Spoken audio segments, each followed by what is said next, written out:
JEE advanced 2025లో top 10లో ర్యాంకులు సాధించిన విజేత ఎప్పుడూ నారాయణే.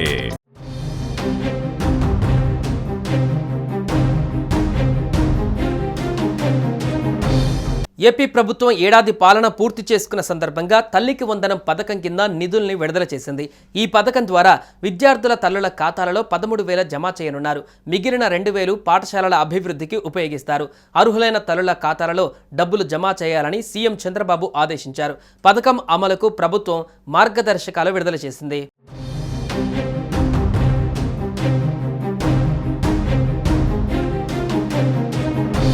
తల్లికి వందనం పథకం నిధులు మంజూరు చేస్తూ కూటమి ప్రభుత్వం ఉత్తర్వులు జారీ చేసింది. ఈ మేరకు జీఓఎంఎస్ నెంబర్ 27 రూపంలో పాఠశాల విద్యాశాఖ కార్యదర్శి కోన శశిధర్ ఉత్తర్వులు ఇచ్చారు. రాష్ట్ర వ్యాప్తంగా ఉన్న 42,69,459 మంది తల్లుల ఖాతాలలో 67,27,164 మంది విద్యార్థులకు 15,000 చొప్పున జమ చేయనున్నారు. ఇక ఈ 15,000లో 2,000 రూపాయలను జిల్లా కలెక్టర్ల ఆధ్వర్యంలో ఉండే ఖాతాలకు మళ్లించి పాఠశాలల నిర్వహణ, అభివృద్ధి, పారిశుద్ధ్యం కోసం వినియోగించాలని ఆదేశాలలో వెల్లడించారు. తల్లికి వందనం నిధులను ఆయా కార్పొరేషన్ల ద్వారా విడుదల చేయాలని ఉత్తర్వుల్లో పేర్కొన్నారు.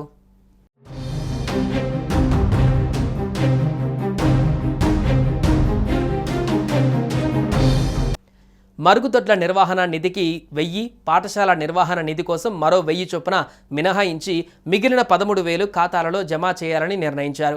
ఈ పథకం పైన ముఖ్యమంత్రి చంద్రబాబు బుధవారం సమీక్షించారు. అర్హులైన విద్యార్థుల తల్లుల ఖాతాలలో నిధులు జమ చేయాలన్నారు. పథకానికి నిధులు ఇబ్బంది తలెత్తకుండా చూడాలని ఆర్థిక మంత్రి పయ్యావుల కేశవ్ను సీఎం ఆదేశించారు. ఇప్పటికే గుర్తించిన విద్యార్థులతో పాటు 1వ తరగతిలో ఇంటర్ ఫస్ట్ ఇయర్లో అడ్మిషన్ పొందిన విద్యార్థులకు కూడా పథకం అమలు చేయాలని స్పష్టం చేశారు.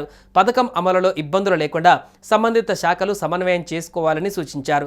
సాంకేతిక కారణాలతో ఎవరైనా విద్యార్థుల పేర్లు లేకపోతే దరఖాస్తుకు అవకాశం కల్పించి నిధులు విడుదల చేస్తామని చంద్రబాబు పేర్కొన్నారు.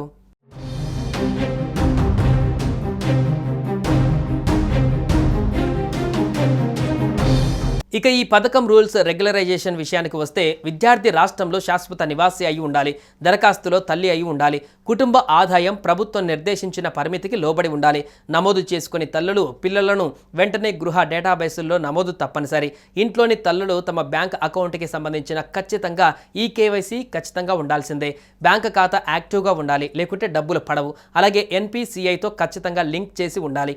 గృహ డేటాబేస్ నమోదు ప్రక్రియకు రాష్ట్రంలో ప్రాథమిక కేంద్రాలుగా పనిచేస్తాయి. అందులో నమోదు చేయడానికి అవసరమైన సమాచారాన్ని సిబ్బంది అందిస్తారు. అక్కడికి వెళ్ళేటప్పుడు కొన్ని పత్రాలు ఖచ్చితంగా తీసుకువెళ్లాల్సి ఉంటుంది. తల్లి పిల్లల ఆధార్ కార్డులు ఖచ్చితంగా ఉండాలి. అలాగే రేషన్ కార్డు, ఓటర్ కార్డు గుర్తింపు లేదా ఇతర చెల్లుబాటు అయ్యే గుర్తింపు కార్డు ఉండాలి.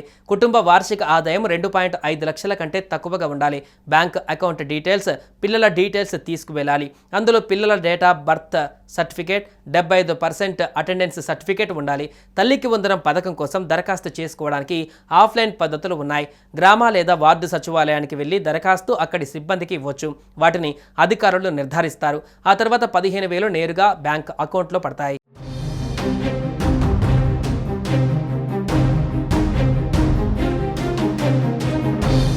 సుమన్ టీవీలో మీ పర్సనల్ అండ్ బిజినెస్ ప్రమోషన్స్ కోసం కింది నెంబర్కి కాంటాక్ట్ చేయండి.